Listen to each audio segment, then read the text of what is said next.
Hey everybody, Arthur here. I've got a bunch of Switch hidden gems for you this time, cause covering great obscure games that deserve more attention is what we do here. I'm actually changing this series slightly. It used to be the top 100 Switch hidden gems, but there are just way more than 100 great Switch hidden gems, and they just keep coming out non-stop, so I'm simply gonna keep going with these. I'm not gonna stop at 100. I also have a giveaway announcement to make. I'll be doing that in the channel's Discord server, which I am right now inviting you to join to be a part of this awesome community we're building, as well as take part in sharing lots of gaming information and discussions and get a chance of winning giveaways, with the next one happening shortly after this video is out for the game After Image on Steam, which is a cool new Metroidvania, and there will be many more going forward. I'm also planning on doing a giveaway here on YouTube soon, so stay tuned for that as well. And with all that being said, let's get to the hidden gems. Welcome to the channel. This is From the Void.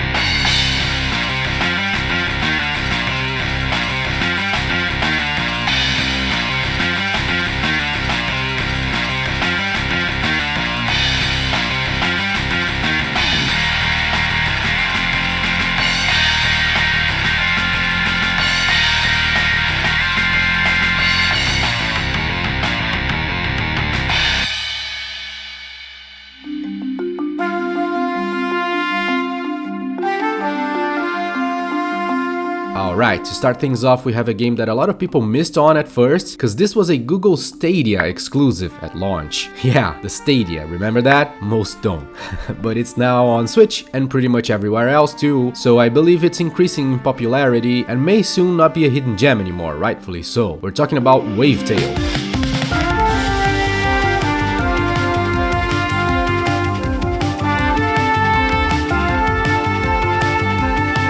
Wavetale plays like a dream. It's a beautiful game both in look and in gameplay. We can draw a parallel between Wavetale and Solar Ash, which I covered on the best 21 games of 2021. Lots of cool games there too, check it out, link in the corner. But Wavetale nails the surfing mechanisms and the feel of it, as well as the combat, even better than Solar Ash does. Considerably better, especially when you have to fight while surfing, which feels freaking fantastic. She's a very nimble character to control and everything feels seamless. You can go from hitting an enemy back to surfing and even doing this gliding thing here that is very cool without ever losing too much momentum. It's awesome. I found it very surprising. Exploring the archipelago is a blast, the music is fitting, sometimes soothing as a breeze and sometimes as deep and intense as the ocean. And the story is very interesting as well. The reason why she walks on water and surfs bare feet is pretty creative. I'm not even gonna describe it, just take a look.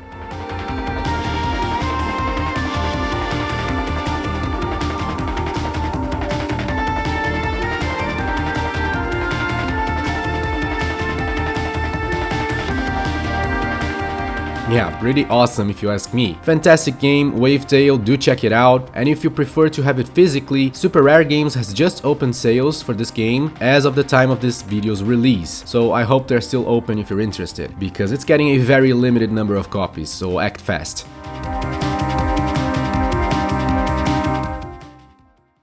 Moving on to a game with a very cool new gameplay idea, Orbital Bullet.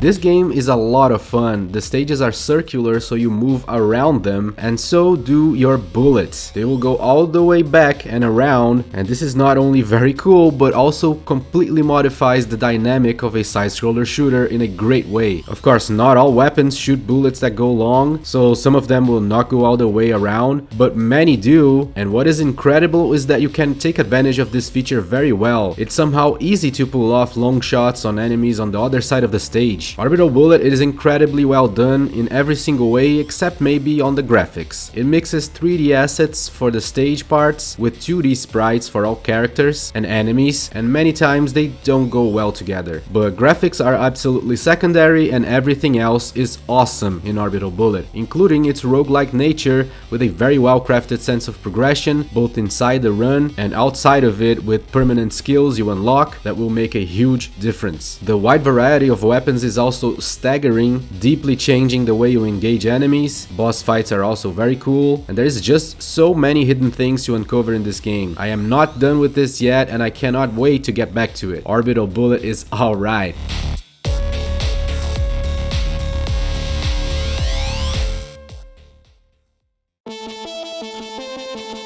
Now for something truly spectacular, Horace.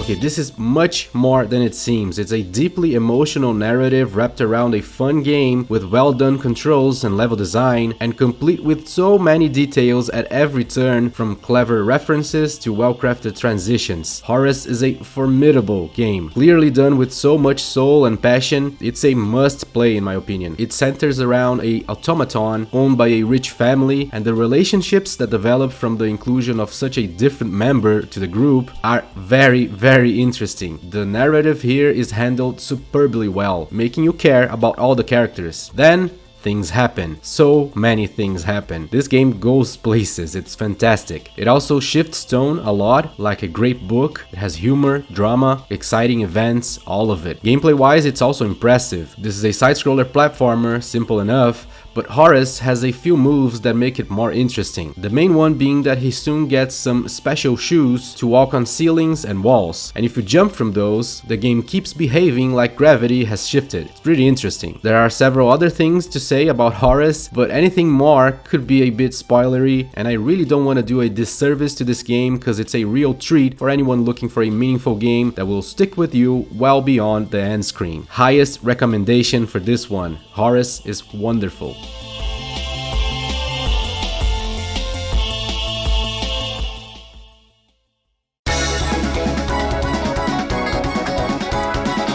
Next we have the Symphony of the Night inspired Touhou Luna Nights. Other than the famous Castlevania game, if this still looks very familiar to you, especially if you've been with the channel for a while, it's because this is from the same team who made Record of Lodoss War, Deedlit in Wonder Labyrinth. And this is yet another great Metroidvania just like that, providing very interesting gameplay mechanics, including 2 different ways to slow down time, impressive abilities and upgrades, and all the regular stuff like double jumps and dodge moves. This means you will have a lot of buttons to press and moves to master, and the Metroidvania stuff is on point, even better than Record of Lodoss War in this aspect, with pretty interesting traversal challenges. Touhou Luna Nights is a great one. If you're a fan of the genre, there is almost no way you will not enjoy this.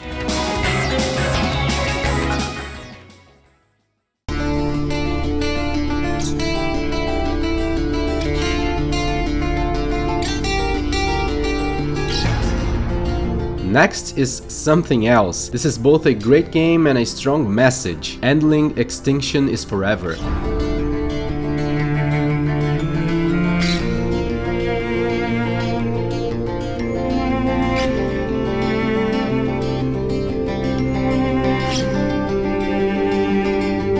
Okay, Endling is a breath of fresh air. It really does something different and does it outstandingly well. You control a mother fox facing the incredibly difficult task of raising and caring for its 4 cubs, which you pick the appearance of one by one, by the way, which is really cool. I enjoyed this way more than picking the looks of any human character in any other game. The exciting event that moves the narrative forward is also one of the most compelling premises in any game. Goddamn humans took one of your cubs away. My favorite one too. I made it look like it's wearing a mask, and I called him Joker. It's over. So let's go, dude. Let's get Joker back right away. So yeah, very compelling initial events in Endling for sure. The gameplay is very interesting too. You have to hunt and scavenge for food to keep your remaining cubs well fed, as well as avoid any harm that may befall them, such as owls looking for food. Then every once in a while, Mother Fox will pick up on the missing cub's scent, so you'll have to follow it to get closer and closer to learning where it is. A very cool thing is that as you explore the area, your cubs will learn unique skills that the Mother Fox or the other cubs can't perform. Those help you in reaching new areas and scavenging for food. Plus, it's pretty cool. The gameplay may be a little repetitive because of all the hunting you have to do constantly, but it keeps changing everything else a lot, including the landscape. Humans are constantly destroying things, building things, chopping trees, burning stuff. Everything may change from one day to the next. You even may have to relocate and find another nest. Endling is a remarkable game that tried and succeeded in doing something different and meaningful in showing how human society is harmful to the planet too. I mean, they're even all wearing masks all the time. Some disease is going on. So it's a very current message for today's reality. This is very much worth your time. Try it out. Endling Extinction is Forever.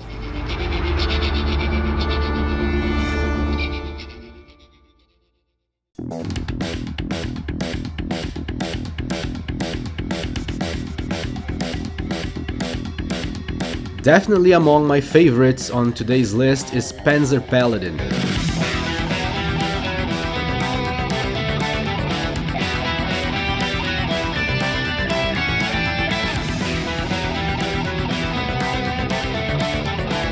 Panzer Paladin does the retro thing, obviously. It has a Mega Man feel to it, even in the stages structure, where you can pick them in any order you wish, and it mixes its style with Castlevania 3, with a melee-focused combat and a similar color palette. This game plays like a dream as well. The controls are extremely well made, complementing the intense difficulty here. There is a tough challenge to overcome, and it feels awesome even when you fail, cause it seems fair. What makes Panzer Paladin unique is the weapon system. Throughout most of the game, you are inside your mech, and all demons you kill may drop a giant weapon. You can grab as many of them as you want, your inventory can fit a lot of them, and even when it's full, they go to the other inventory and you can manage them later. Weapon drops are very frequent, which compensates for the fact that they break after using them a while. I know this concept doesn't appeal to many players, but I promise it's a very positive thing in this game, because it's incredibly seamless, you can manage your weapons very easily, and it makes you use all of them and get good with each type, and even learn the specific characteristics of each one. For instance, every weapon has a special power you can use, like allowing you to heal yourself or dish out a powerful attack. Another cool thing about the game is that you can eject yourself from the mech and explore the stage as a human, and as a last resort, when the mech's health is completely depleted, you will eject automatically and have a last couple of hits to try defeating a boss, for instance, which is a very interesting dynamic that actually worked out a few times for me. This is a great game, truly, filled with awesome boss fights, cool different themes for each stage. It's a long game for its genre, and it counts with loads of extra optional content beyond the main story. Pick this one up for sure if you like side-scroller action games.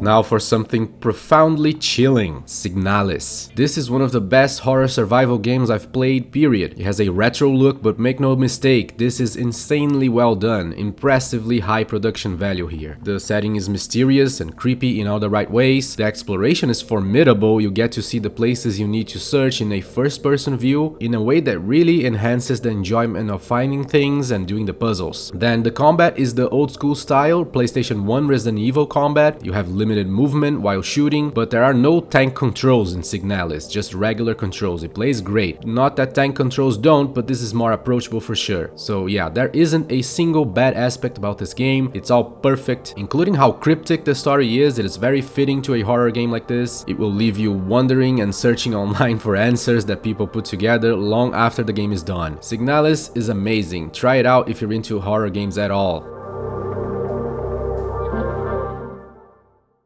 Now we have a series of brilliant hidden gems here. Two games both freaking fantastic. Far Lone Sails and Far Changing Tides.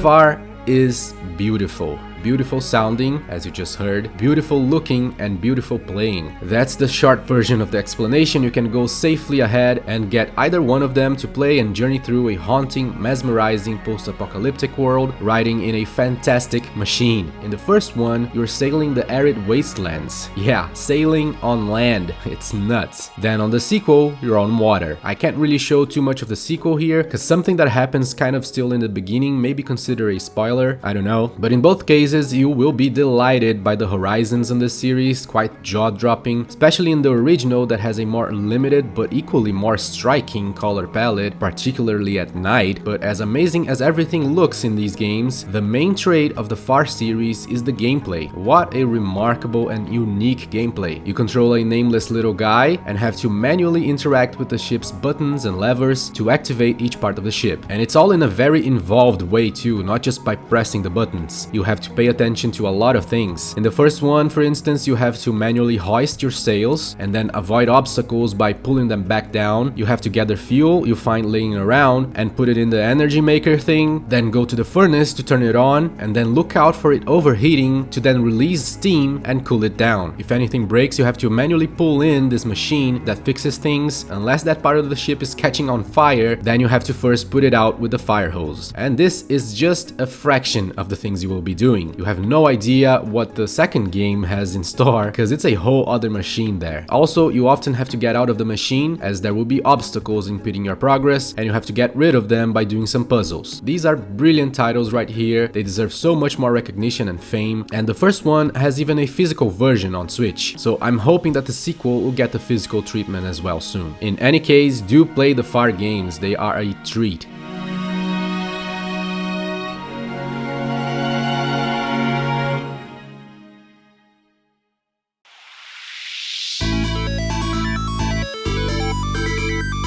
Next, we move to chunky polygons and N64 style 3D platformer Frogun. This is for sure for those of you who like and probably lived through the N64 and PlayStation 1 generation, because those were very particular kinds of 3D platformers, the OG ones. Think Crash Bandicoot, the Gex games, and all the rare collectathons like the Banjo games and Donkey Kong 64. Frogun has much of the same pros and cons of these games, such as the problematic cameras here and there, but also the fantastic sense of exploration in more confined sandboxy stages, where perspective plays an important role to find the hidden things, which gets a strong focus here, because this is definitely a collectathon. Lots of things to find, hidden challenges stages to overcome, new pieces of clothing for the main characters to unlock, and a long campaign, especially if you're aiming to do everything. Very solid platformer here if you're into the early style of 3D collectathons.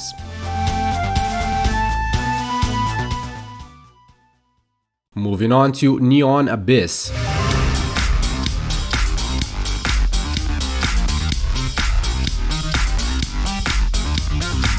This one reminds me a lot of The Binding of Isaac in terms of structure, gameplay loop, and overall feeling of playing the game. But this time, it's a side-scroller action platformer. You go down a hole, kill enemies that spawn in randomized stages with seeds you can write down to tackle again later, and you have access to a ridiculously huge amount of weapons, artifacts, perks, secondary weapons, and even these little helper guys that hatch from eggs and are a very cool, fun part of this game. The roguelike balance here is on point, much like Binding of Isaac. The controls are tight, failing will feel fair most of the time, and the progression in between runs is deep with several upgrades including new characters. To put it simply, Neon Abyss is a masterclass in roguelike elements, and the graphics and music are also pretty awesome. If you enjoy games like The Binding of Isaac, this one will be right up your alley.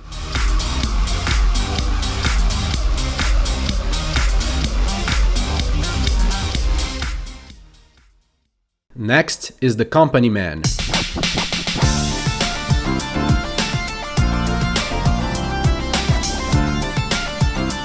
This one looks fantastic with gorgeous animations and art style. It also has a very amusing setting. This is a side-scroller action platformer about climbing the corporate ladder. And how do you go about doing that? By firing people, of course. Oh yeah, you send them an email, which are the projectiles, with many different kinds of emails like reply to all and fire all their asses. Or just hit them with the keyboard up close, that works too. Each stage is based on a different company department, like accounting is a freezing hell because the AC is always turned on to the max. Marketing is a jungle for some reason, and so on. The highlight in The Company Man are the enemies, both the regular ones, who have very interesting behaviors that will pose quite a challenge, as well as the boss fights, who have never had such a fitting name in any other game and are also lots of fun to beat. The levels, however, can feel too long, the checkpoints are too unforgiving, but this is still a very positive game, guaranteed fun and some laughs as well.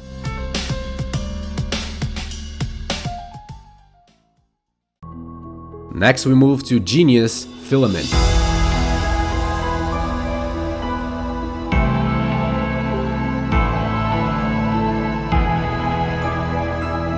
This is a very unique kind of puzzle game. You control an astronaut in a space station having to shut down a bunch of these weird looking structures they call anchors that are messing up with the station, all in the hopes of saving its crew, or what's left of it. The story is very interesting actually, it's very much worth paying attention to it. Now the puzzle gameplay is the highlight here. To shut the things down, you need to guide a little conduit guy or something inside of the machine, and you have to make the filament line touch all the light columns in the right ways. Don't ask me what all of this is, it's all very weird, but in any case, solving the puzzles is very tricky since the very beginning, and as expected, it keeps throwing curveballs your way to change the rules and keep things interesting. Filament is insanely well crafted, the puzzles are unique and brilliant, which definitely makes this one of the best games of this kind available on the Switch. Guaranteed fun for fans of puzzlers, highly recommended.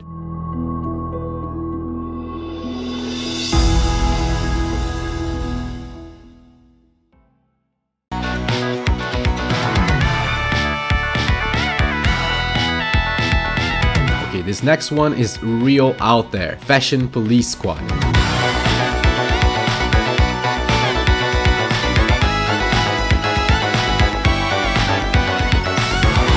Yeah, I know. Is this ridiculous? Yes. Is it also a real fun and well-made game? Yes. Like the name suggests, you are up against the scruffy, unfashionable, sloppy-dressed people around in a first-person shooter manner, so it switches everything it can into fashion-inclined equivalents. Very surprisingly so. Instead of spreading bullets, your shotgun spreads color to get rid of all the gray in people's clothes. It can also do the opposite. Using its secondary mode, it sucks in the excessive neon colors from people wearing outfits that are just too flashy. Instead of grenades, you have a gnome who takes care of people using socks and sandals in public, and so on. It's funny, I gotta say. I get that it's a very weird combination though. I mean, the Venn diagram of people who like first-person shooters and are real into fashion is probably not a big one, right? I don't know, I may be wrong, but you definitely don't need to be into fashion to enjoy this game's premise and humor. Much less its gameplay, which is a Doom-like first-person shooter style, very fast-paced and even counts with a big focus on platforming around, including with the use of the belt, which you can strap to poles, swing and hurl yourself around to impressive results. It is all very tight and well made. Again, weird premise, probably more off-putting than appealing, but once you get into it, you will surely find a great fun game.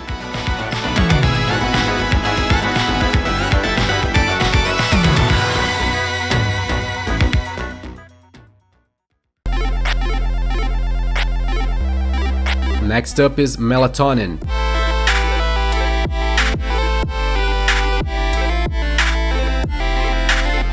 This is a rhythm game, but it goes for the rhythm heaven style, which I much prefer, where each song will have its own button presses and rules and audio cues. It's loads of fun, just like rhythm heaven games, so if you like that series, you will enjoy this for sure. And if you haven't tried, which I feel like many haven't yet, this is a great one to learn what this style is all about. The setting is simple, each stage is a different dream of this guy about regular stuff he does or wants to do, like shopping, working, making money, whatever. Each stage looks wildly different, and this game looks gorgeous. I love the pastel dreamlike color palette they chose for this. It makes for a very unique looking game. The songs are all great and they have a chill, mellow vibe to them most of the time, but make no mistake, Melatonin is also very hard. It forces you to attempt stages on both difficulties to unlock new stages, so get ready for some real rhythm exercise here. Great game, Melatonin, happy to see something similar to Rhythm Heaven, while Nintendo doesn't bring the franchise back. They should, by the way, it would sell great on the Switch for sure.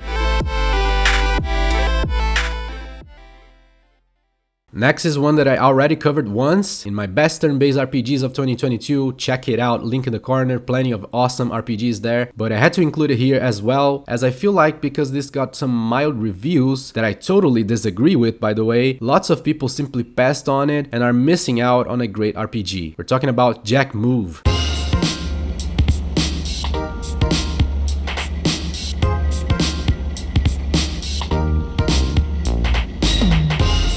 People received this game with some harsh criticism because they found it too short and too easy. Jack Move lasted a bit less than 10 hours for me, but those were some pretty well spent 10 hours. I do agree that it's not as hard as most RPGs out there, but there's a good reason for it. The combat, which is somewhat innovative, has a function called Install that allows you to swap your skills mid-battle to adjust to any situation better in exchange for a turn. This solves the issue of not being prepared for a battle, thus making the game more fair, not necessarily easier in my view. I also don't need to say that the visuals are awesome, especially inside the combat. The game looks great and the story is entertaining and earnest. I enjoy Jack Move very much, and if you don't mind a shorter RPG with not a lot of fluff at all, this is a great one to try out.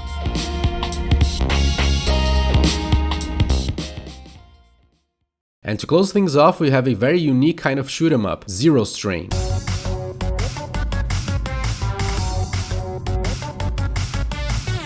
This may seem like a twin-stick shooter, but it's not. It's much more like a top-down shoot-'em-up, but it also controls very different, so this is a very unique kind. It's kind of hard to explain, you have to feel it for yourself, but you use a lot of buttons here. You have a dodge move, 3 different special attacks, a regular shot, and many different setups that completely change the way you play this game. The bottom line is that this is a very unique feeling game and an enjoyable one for sure. As is the case with most games that try something different though, the beginning may feel off-putting and frustrating. But if you like a challenging shoot 'em up and are looking for something different in the genre, this will likely not disappoint.